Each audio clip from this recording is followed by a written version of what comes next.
रउआ सुनतानी जानू म्यूजिक बोला बोला छठी मैया की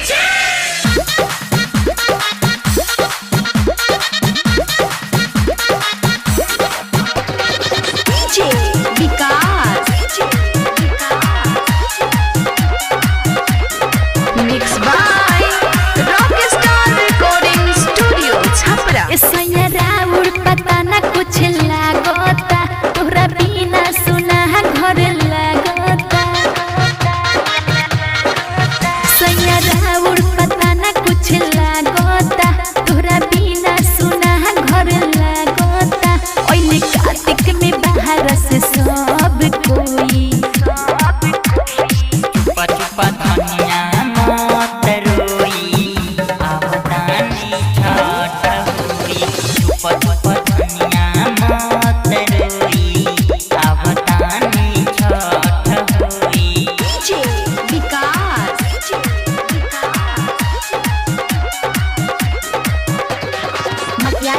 सीतामढ़ी